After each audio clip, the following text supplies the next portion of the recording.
Hello friends, welcome to Rathi's kitchen. நான் உங்கள் ஏமா பேசுகிறேன். எனக்கு நம்ம சேனலில் இந்த சம்மர் சீசனை சமாளிக்கக்கூடிய பாதாம் ட்ரிங்க் ஹெல்த்தியான முறையில் உடம்பு குளிர்ச்சி தரக்கூடிய வகையில் இந்த பாதாம் ட்ரிங்க் எப்படி செய்கிறது தான் பார்க்க போகிறோம்.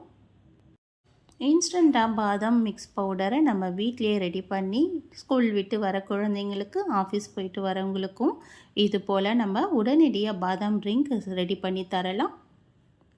இந்த பாதாம் ட்ரிங்க் எப்படி செய்யலாம் நம்ம வீடியோக்குள்ளே போய் பார்க்குறதுக்கு முன்னாடி நம்ம சேனலை முதன்முறையாக பார்க்குறீங்கன்னா சப்ஸ்கிரைப் பண்ணிவிட்டு கூட பெல் ஐக்கனை கிளிக் பண்ணிவிட்டு பாருங்கள் ஃப்ரெண்ட்ஸ். இப்போ வாங்க வீடியோக்குள்ளே போகலாம்.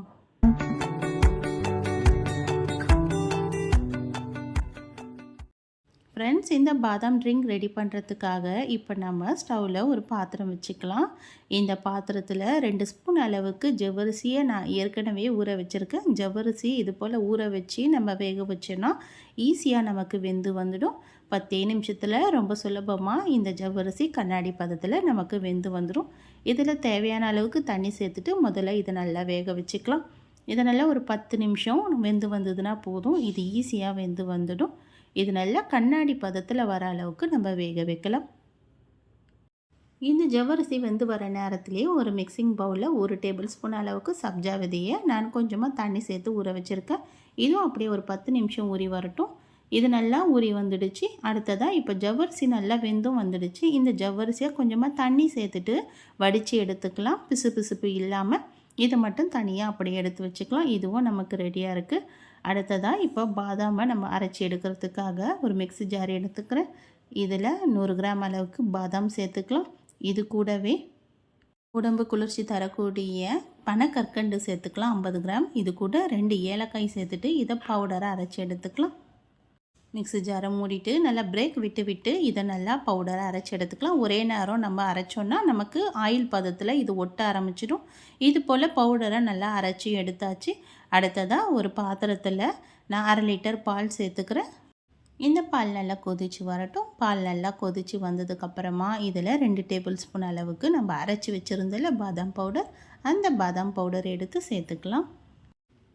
இப்போ இதில் கொஞ்சமாக குங்குமப்பூவும் சேர்த்துக்கலாம். இந்த பாதாம் நம்ம பவுடர் சேர்த்துருக்கோம்ல, அந்த பாதாம் பவுடர் நல்லா கொதித்து வர ஆரம்பிக்கணும். இந்த குங்குமப்பூவை சேர்த்துட்டு நல்லா கலந்து விட்டோன்னா ஒரு 5 நிமிஷத்தில் நமக்கு இந்த பாலோட கலர் நல்லா சேஞ்ச் ஆகி வர ஆரம்பிக்கும். இது நல்லா ஒரு 5 நிமிஷத்துக்கு நல்லா கொதித்து வரட்டும். இந்த அளவுக்கு பால் நல்லா திக்காக கொதித்து வர ஆரம்பிக்குதுல. இப்போ இந்த நேரம் நம்ம ஸ்டவ் ஆஃப் பண்ணி விட்டுடலாம். இது நீங்கள் சூடான பாதாம் பாலாக கூட எடுத்து குடிக்கலாம். இல்லை நம்ம இதை கொஞ்சம் சில்னஸாக வைக்கணும்னு நினச்சிங்கன்னா இந்த பாலை நல்லா ஆற விட்டு 1/2 மணி நேரம் ஃப்ரிட்ஜில் வச்சுட்டு சில்லுன்னு கூட சர்வ் பண்ணலாம். நான் இன்றைக்கி சில்லுன்னு தான் சர்வ் பண்ணுறேன். இது ஒரு 1/2 மணி நேரம் ஆனதுக்கப்புறமா இப்போ நான் ஃப்ரிட்ஜில் வச்சு எடுத்துட்டேன். இப்போ நம்ம ஒரு கண்ணாடி கிளாஸ் எடுத்துக்கலாம். இதில் நம்ம ரெடி பண்ணி வச்சுருந்தோம்ல ஏற்கனவே ஜவ்வரிசி, அந்த ஜவ்வரிசி எடுத்து இதில் 1 டேபிள் ஸ்பூன் அளவுக்கு சேர்த்துக்கிறேன். இது கூடவே சப்ஜா விதையும் 1 டேபிள் ஸ்பூன் அளவுக்கு சேர்த்துக்கலாம். உங்களுக்கு எந்த அளவுக்கு சப்ஜா விதையும் ஜவ்வரிசி சேர்க்க விருப்பமோ அந்த அளவுக்கு நீங்கள் சேர்த்துக்குங்க.